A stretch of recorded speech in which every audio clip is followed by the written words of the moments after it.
जय बोलो देवादिदेव 1008 श्री भगवान महावीर स्वामी की जय जय जय। अहिंसा परमो धर्म की जय जय जय।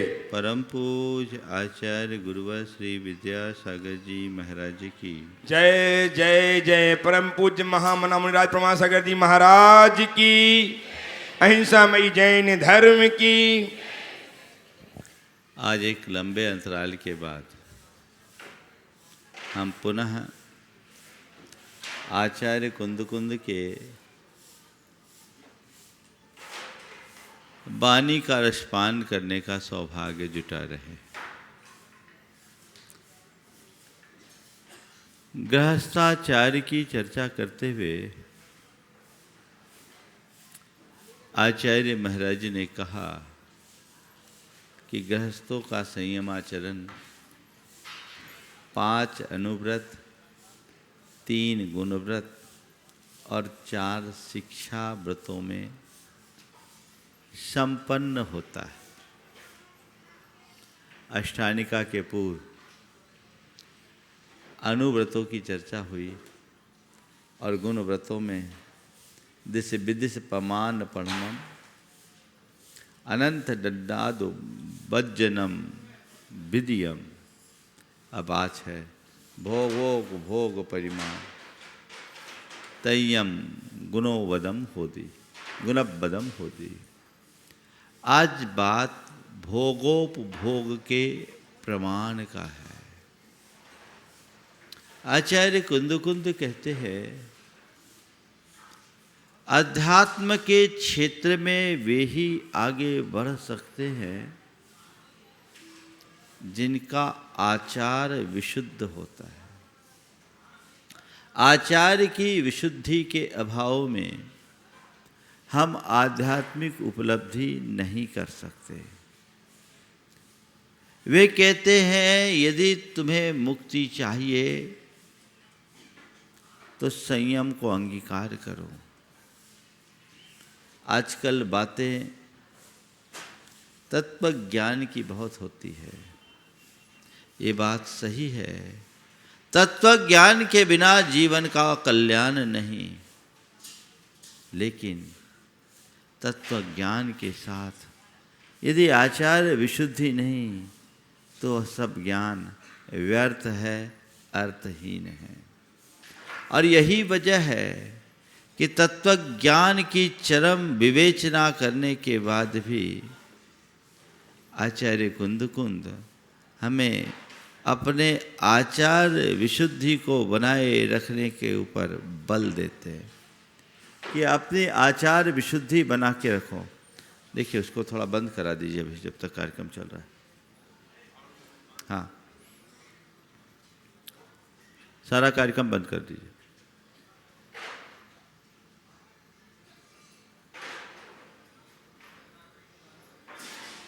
आचार की विशुद्धि को बनाए रखना नितांत आवश्यक है।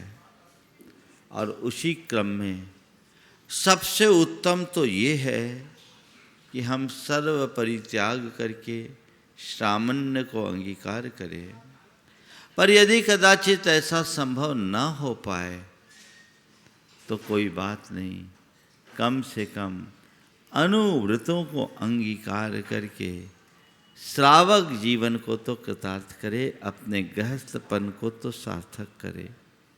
मैंने 5 अनुव्रत और उसके बाद दिग्व्रत और अनंत त्याग व्रत के भी आज के संदर्भ में जो व्यवहारिक विवेचना है वह आप सबके बीच की। आज भोगो भोग परिमाण की बात है। इस विषय में हमें बहुत गहराई से समझने की जरूरत है। 5 इंद्रिय के जो विषय हैं वे हमारे भोग उपभोग में आते हैं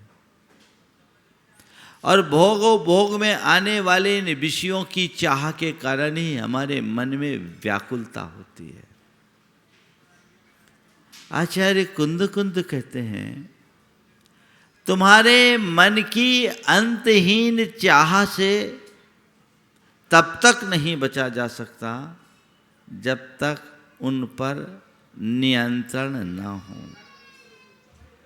इसलिए अपने आप को सीमित करना चाहते हो, अपने आप को सुरक्षित रखना चाहते हो, तो अपनी चाह पर नियंत्रण रखो और नियंत्रण रख करके अपने जीवन का पथ प्रशस्त करो। आज 4 बातें आप सबसे करूंगा। आवश्यकता, आकांक्षा, अंतहीन आकांक्षा और अनाकांक्षा। मनुष्य के जीवन में बहुत सारी चीज़ों की आवश्यकता है और उसको कोई नकार नहीं सकता। हम हैं, हमारे जीवन में शरीर है, शरीर के लिए आधारभूत भोजन है, पानी है, आवास है, कपड़े हैं। इन सब चीज़ों की आवश्यकता है, इनके बिना जीवन नहीं चल सकता।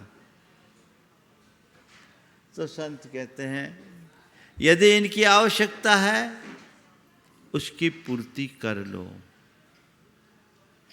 आवश्यकता की पूर्ति करने में कोई ज्यादा कठिनाई नहीं है। थोड़े से प्रयासों से आवश्यकता की पूर्ति हो जाती है।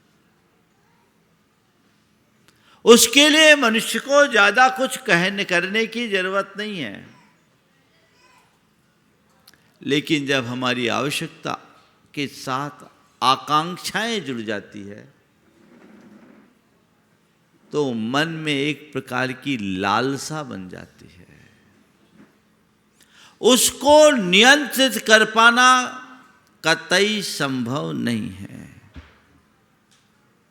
देखना हमें यह है कि हम जिन भोग उपभोग के साधनों को अपना रहे हैं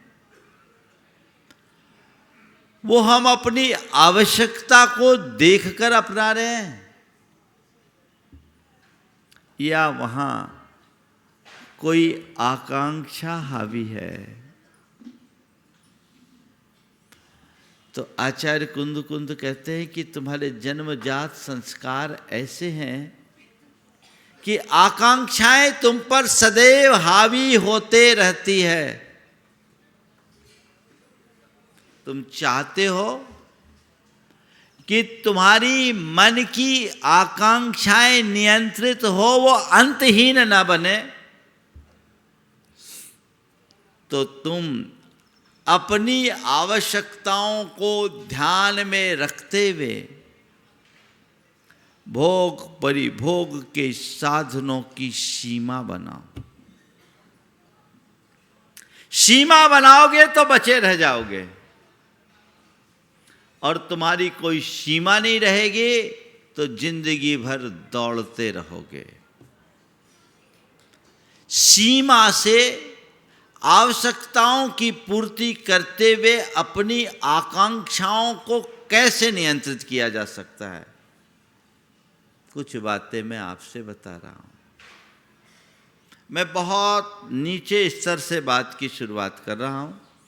यद्यपि हमारे यहाँ जो भोग परिभोग या भोग परिमाण व्रत का स्वरूप बताया है बहुत उत्कृष्ट है, और ये अनुव्रती को ध्यान में रखकर कहा गया। अनुव्रती अपने अनुव्रतों में निखार लाने के लिए भोग में और सीमा बनाए। पर मैं अभी बात कर रहा हूँ अव्रतियों से। यहाँ व्रती तो इक्का दुक्का हैं, सब अव्रती हैं। तो आप अव्रती अवस्था में अपनी आकांक्षाओं पर अंकुश कैसे लगा सकते हैं, और आपने यदि अपने साथ नियम जोड़ा तो उसका कैसा लाभ मिल सकता है, आज मैं केवल आपसे ये बताना चाहता हूं। आप भोजन करते हो, कितनी बार करते हो? जितनी बार इच्छा हो जाती उतनी बार। जितनी बार इच्छा हो जाती उतनी बार। पर मैं आपसे एक बात पूछता हूं, पेट भर जाने के बाद कोई भोजन करने के लिए कहता है तो करते हो क्या? नहीं करते। 2 बार, 4 बार, 6 बार, 8 बार भोजन करो, पर तुमने अपने मन में ऐसा कोई नियम बना के रखा क्या कि मैं इतनी बार ही भोजन करूंगा?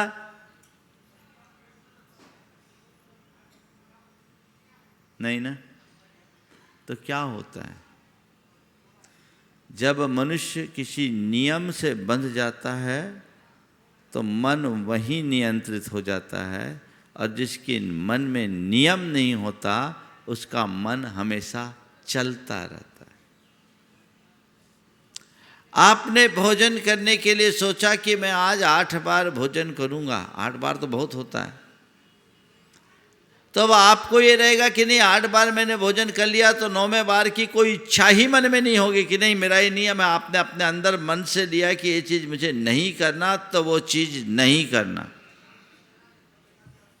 पर कोई नियम नहीं है, भूख भी नहीं है, उससे पहले इच्छा भी नहीं थी, पर कोई चीज़ देखने में आ गई, चलो टेस्ट कर लो, हो गया, मन चल गया।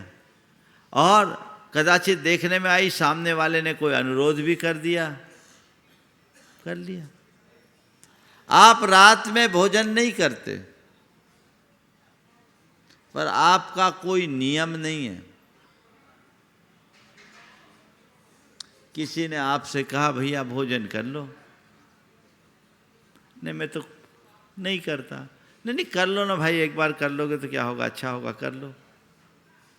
आपका मन कहेगा चलो भाई इनका मन रखने के लिए कर लेते हैं, हो गया।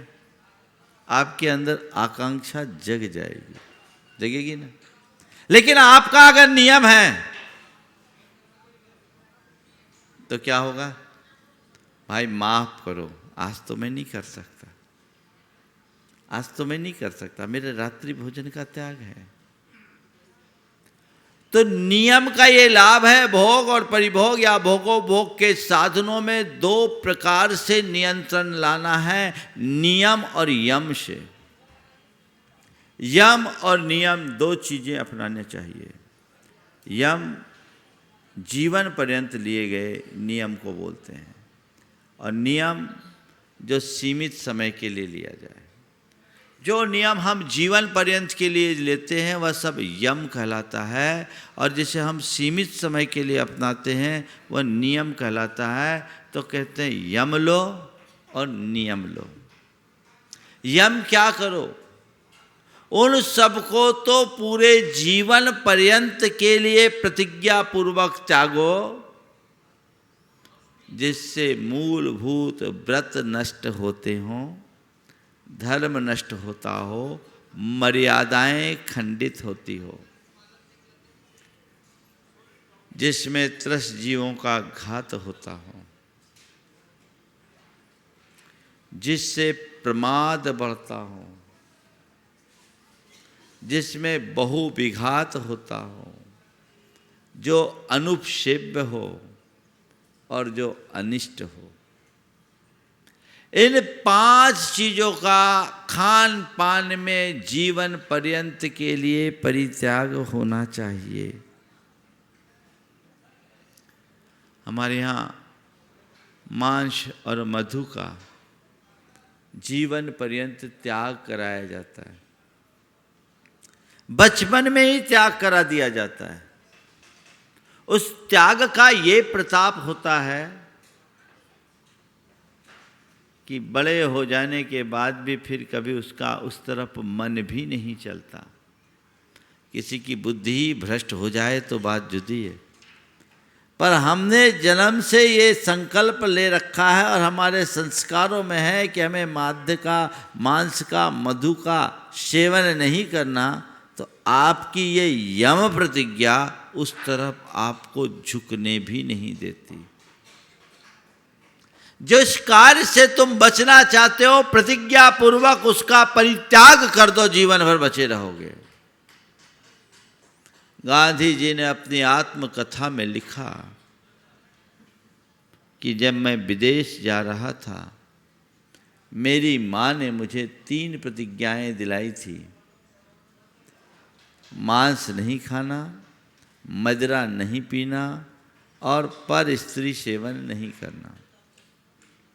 उन्होंने लिखा कि अगर मेरी माँ ने मुझे ये प्रतिज्ञाएं नहीं दिलाई होती तो मैं भ्रष्ट हो गया होता। मेरी माँ ने मुझे प्रतिज्ञाएं नहीं दिलाई होती तो मैं भ्रष्ट हो गया होता। ये प्रतिज्ञा वह लगाम है जो हमारे जीवन को नियंत्रित करते हैं। तो जो चीजें वर्जनीय हैं उन्हें जीवन पर्यंत के लिए त्यागना चाहिए, त्यागना नहीं, त्याग ही देना चाहिए। उसका त्याग यानी त्याग।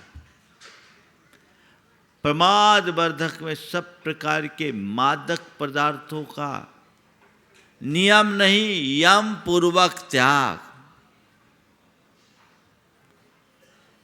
तत्रस घात, प्रमाद वर्धक, बहुघात, जिनमें लाभ थोड़ा हो घात ज्यादा। हमारे यहाँ जमी कंद का त्याग कराया जाता है। क्यों कराया जाता है?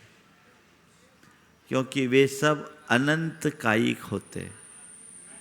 कई बार लोग बोलते हैं जैन लोग आलू क्यों नहीं खाते? आलू ही नहीं, कोई भी जमी कंद जैन धर्म में खाने का निषेध है। क्यों? क्योंकि वो अलग प्रकार की वनस्पति है,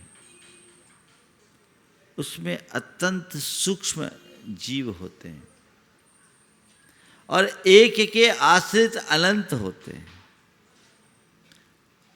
तो हमारे लिए लाभ थोड़ा हो घात अधिक हो, उससे बचो। फिर महाराज कोई भी जीव है, किसी को भी हम खा ले तो हिंसा तो है ही। कम वाले को खाए, अधिक को नहीं खाए तो हम तो खाना ही नहीं चाहिए। कई लोग ये तर्क देते हैं। कुछ को कहते हैं शक्यानुष्ठान। जो शक्य है उसका अनुष्ठान करो। शक्य का ही अनुष्ठान किया जा सकता है, अशक्य का नहीं। प्राणी की हिंसा में और वनस्पति में बहुत अंतर है। प्राणी की लाइफ साइकिल बड़ी होती है, वनस्पति की छोटी होती है। फसल उगती है, पकती है और अपने आप उनका साइकिल पूर्ण हो जाता है, तब हम उसको स्वीकार करते हैं। लेकिन प्राणी के साथ ऐसा नहीं है, वो बहुत लंबी है। पेड़ से एक पत्ता टूटता है, उसका स्थान दूसरा ले लेता है। लेकिन अगर किसी का कान कट जाए तो दूसरा कान नहीं उग सकता। तो इसलिए कहा कि ठीक है, तुम्हारे लिए बिना भोजन के शरीर नहीं चल सकता। भोजन करना है करो, पर एक सीमा में करो और उन्हीं वस्तुओं का सेवन करो जितने में कम से कम हिंसा हो। इसी प्रकार जो अनुपसेव्य है, जो शिष्ट जनों के द्वारा सेवन करने के अयोग्य है, उनसे बचो। समुत्रपान आदि जैन धर्म में निषिद्ध है, ये अनुपसेव्य है, ये नहीं लेना। और फिर पांचवी बात कही, सब ठीक है पर तुम्हारे लिए सुटेबल नहीं है, उसको त्याग दो। आप डायबिटिक है फिर भी मिठाई खा रहे हैं, तो आप अपने लिए मौत को बुला रहे हैं। आपको लग रहा है कि ये मिठाई मेरे लिए अनिष्टकारिक है और बार बार मिठाई खाने का मन चलता है। प्रतिज्ञा कर लो कि मुझे खाना ही नहीं, अपने आप बच जाएंगे, सब कुछ सुरक्षित हो जाएगा। फिर कुछ कहने और करने जैसी बात ही शेष नहीं रहेगी। महाराज जी, प्रतिज्ञा लेने के बाद भी तो मन चल सकता है। दूसरों के कहने से प्रतिज्ञा लोगे तो कदाचित मन चल जाए, लेकिन खुद की प्रेरणा से अगर प्रतिज्ञा लोगे तो मन कभी हिलेगा भी नहीं। चलने की बात तो बहुत दूर है, मन हिलेगा भी नहीं, स्थिर बना रहेगा। अपनी प्रेरणा से आप देखिए, आपके जीवन का अनुभव होगा, हर व्यक्ति का अनुभव होगा। कोई किसी का कितना भी प्रिय हो, व्यक्ति या वस्तु, एक बार मन उछट जाए तो फिर उधर देखने की भी इच्छा नहीं होती। होती है क्या? नहीं होती। बस यही तो प्रतिज्ञा का फल है। दुनिया की कोई कितनी भी मूल्यवान चीज हो, कितनी भी प्रिय वस्तु हो, अगर हमारा मन एक बार उधर से हट गया तो फिर हमें ज़्यादा कुछ कहने सोचने की ज़रूरत नहीं पड़ेगी। हम अपना रास्ता प्रशस्त कर सकते हैं। तो इनका परिमाण करें जिससे हम अंतहीन आकांक्षाओं को नियंत्रित कर सके। अब हम आते हैं क्रमशः। आप भोजन करते, इनको तो नियम यम पूर्वक छोड़ दे। अब नियम, भोजन करते हो कितनी बार ये तय करो। मैं आज 2 बार, 4 बार, 6 बार, 8 बार, 10 बार, बार बार नहीं करूंगा, इतना तो करो। ये नियम हो सकता है कि नहीं हो सकता? हाँ, एक परिवार के एक युवक था, परिवार आया साथ में, तो घर के सदस्यों ने कहा महाराज जी इससे बोलिए ये रात्रि भोजन छोड़ दे। मैं उसकी तरफ देखा, बोला महाराज मैं रात में ही खाता हूँ, मैं रात में ही खाता हूँ। हमने कहा एक काम कर ले, यही नियम ले ले, वही दिन में नहीं खाऊंगा। कहीं तो बंधो। आप कह रहे हो कि मैं रात में ही खाता हूं, दिन में नहीं खाते, तो नियम ले लो, है ना? हाँ, करो तो कम से कम कहीं तो नियम में बंधो। वो भी नहीं। कितनी बार भोजन करना, एक संकल्प मन में लो। बहुत लोग हैं जिनका कोई नियम नहीं, वो चाहे जब चरते रहते, लेकिन जिनका नियम है उनको देखने का भी मन नहीं होता। आप अपने अनुभव से देखिए, किसी दिन कोई व्रत या उपवास होता है, खाने की इच्छा होती क्या? क्यों? आज मेरा व्रत है। यही तो नियम का फल है। नियम से नियंत्रण होता है। जिनसे बचना चाहते हो नियम लो, छोटा छोटा नियम लो। ये छोटा छोटा नियम भी एक दिन बहुत बड़ा बन जाता है। भोजन में आज मैं कितने प्रकार की चीज लूंगा। किसी दिन आप नियम ले लो कि आज मैं मिठाई नहीं खाऊंगा, और तुम्हारी मनपसंद मिठाई वहां हो। अगर तुमने मन से नियम लिया है तो तुम्हारा मन नहीं चलेगा, और नियम नहीं है तो हो सकता है भोजन करने की जगह मिठाई ही खाओगे और इतनी खा लोगे कि बाद में दवाई खानी पड़े। ये हो सकता है। तो भोजन संबंधी नियम, मैं इतनी बार भोजन करूंगा, इतने प्रकार की चीजें भोजन में लूंगा, बाकी नहीं लूंगा। आप ले सकते हैं। आज वाहन का प्रयोग मुझे करना है या नहीं करना? वाहन का प्रयोग करूंगा तो कितने प्रकार से करूंगा, कितने वाहन का प्रयोग करूंगा, आप अपने नियम में शामिल कर सकते हैं कि नहीं कर सकते? मुझे शयन करना है, आज दिन में नहीं सोऊंगा, इतनी देर ही सोऊंगा। अपने प्रमाद पर विजय पाने का ये उपक्रम हो सकता है कि नहीं? आप स्नान करते हो, स्नान करो, कितनी बार? कम से कम नियम तो लो। एक बार सुबह स्नान कर लिए, अक्सर होगा कि आप एक ही बार स्नान करते होंगे, कुछ लोग 2 बार करते होंगे, कुछ ऐसे भी होंगे कि 3 बार करते होंगे, बार बार तो नहीं करते हैं।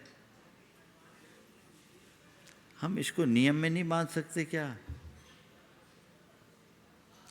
नियमों में बंधने से आकांक्षाओं पर नियंत्रण होता है।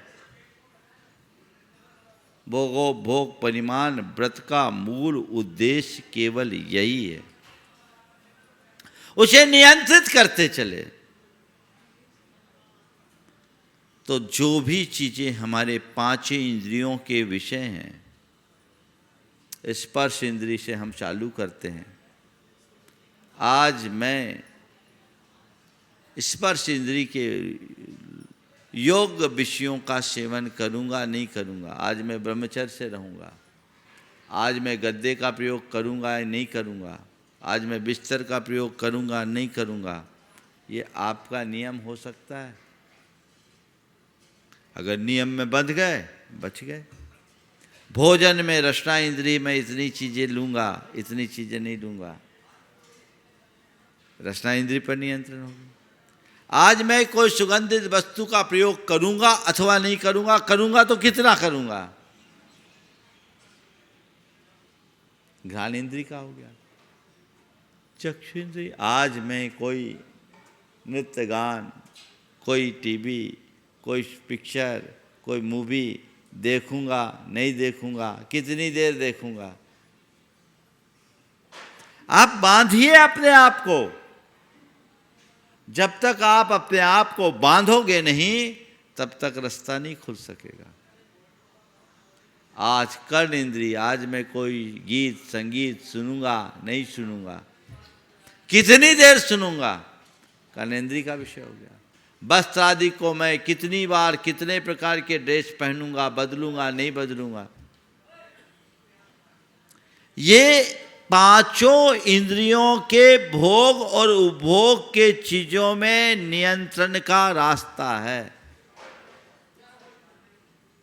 और जो पंचेंद्रिय विषयों में भोग में नियंत्रण लाता है वह अपना जीवन प्रशस्त कर लेता है, और जो ऐसा नहीं कर पाता वो हमेशा उलझता रहता है। तो हमारे मन की आकांक्षाएं जगती है, उसकी पूर्ति अगर हम नियंत्रण कर लें नियम से हो सकती है, अन्यथा वो अंतहीन बनकर हमें उलझाते जाती है, उलझाते जाती है, उलझाते जाती है। एक के बाद एक, एक के बाद एक, एक के बाद एक, ऐसे अनेक अनेक इच्छाएं मन में उत्पन्न होती है और वो हमें बुरी तरह परेशान करती है। एक के बाद एक अनेक अनेक इच्छाएं उत्पन्न होती है और वो हमें परेशान करती है। हमें उस परेशानी से अपने आप को बचा करके चलना चाहिए। ऐसी इच्छाएं हमारे हृदय में हावी ना हो, ये सत्पुरुषार्थ अपना होना चाहिए।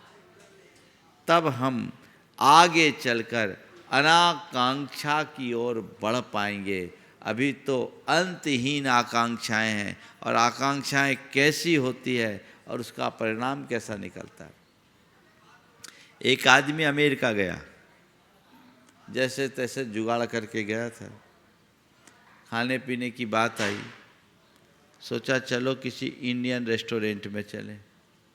वहाँ गया तो वहाँ 2 केबिन मिले, एक पे लिखा था वेज, एक में लिखा था नॉन वेज। वो वेज में घुस गया।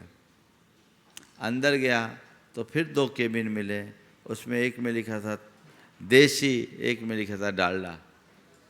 तो उसने कहा भैया देसी तो हम भारत में नहीं खा पाए, यहाँ क्या खाएंगे, वो डालडा में घुस गया।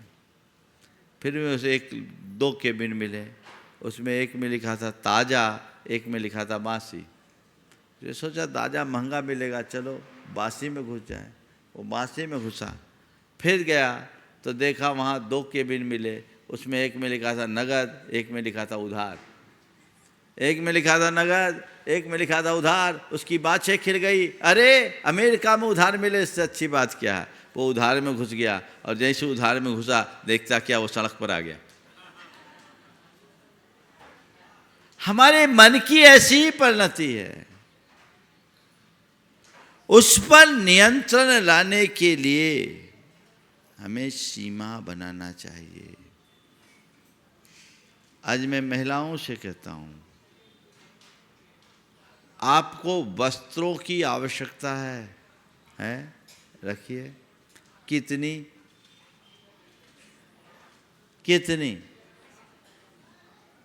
2, 4, 10, 20, 50, 100 कितनी? हाँ? जितनी हो जाए उतनी। एक जगह मैं था, महिलाएं मेरे पास आई, महाराज जी हमें मार्गदर्शन दीजिए। मैं उन दिनों लोगों को प्रेरणा देता था साड़ी बैंक बनाने की। साड़ी बैंक बनाने की प्रेरणा दी और बहुत सफल रहा सागर और उसके आसपास। उसमें मैंने लोगों को प्रेरणा दी कि अपनी जितनी अतिरिक्त साड़ियाँ उनको एक जगह इकट्ठे करो और वो उन्हें पहुँचाओ जिनके पास पहनने के वस्त्र नहीं।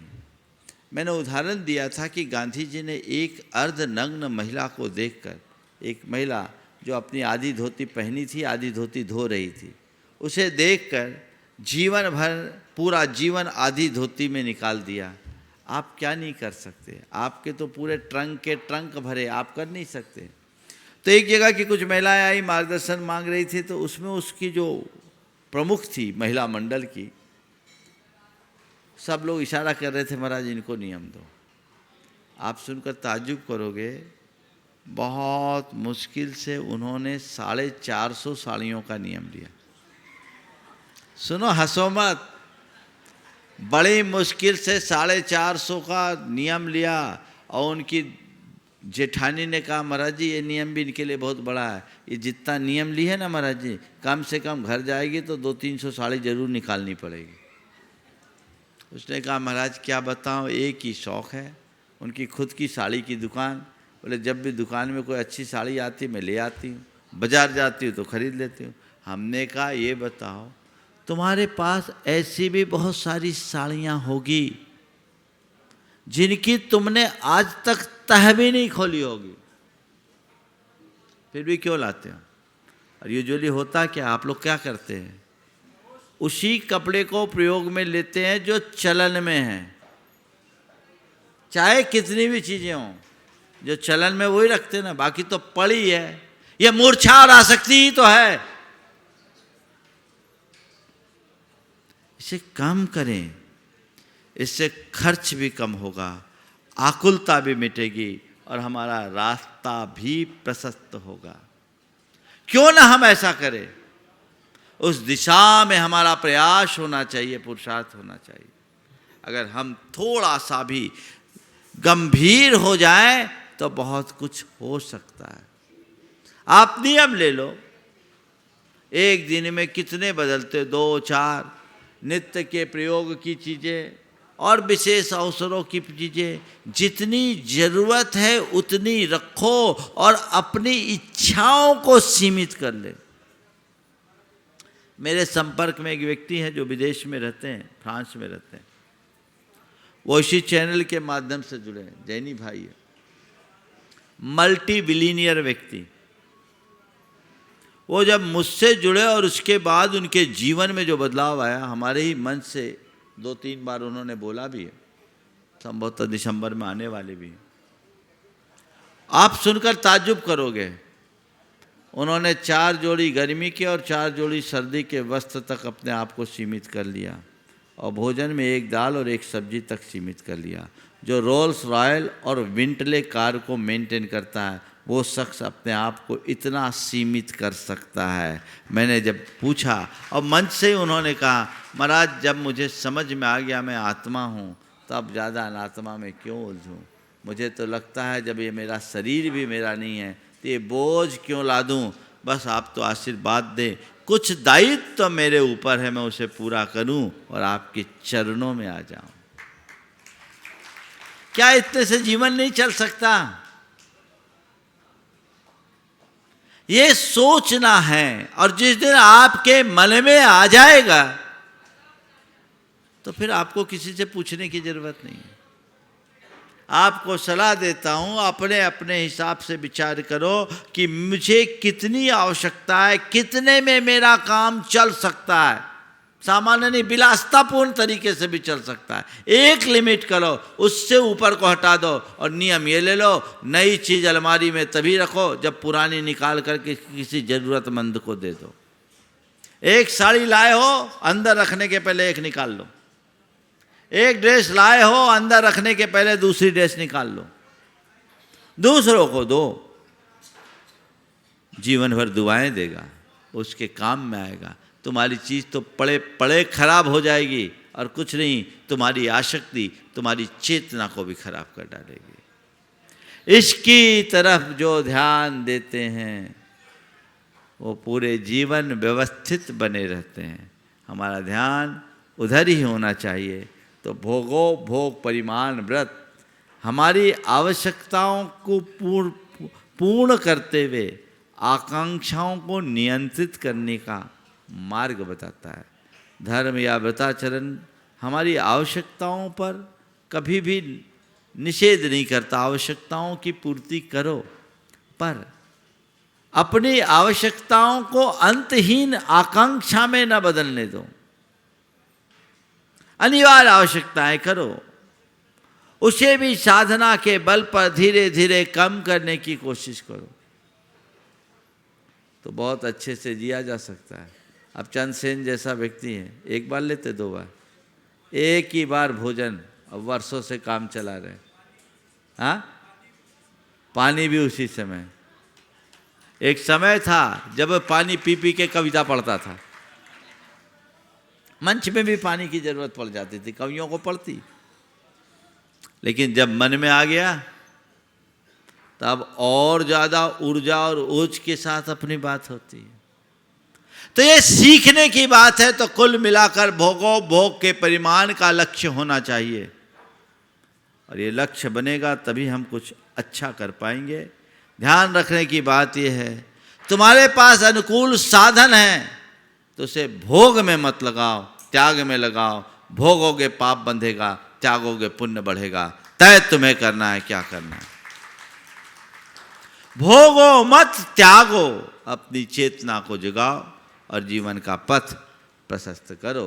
इसी शुभ भाव के साथ समय आप सबका हो गया। यहीं पर विराम। बोलिए परम पूज्य आचार्य गुरुवर श्री विद्यासागर जी महाराज।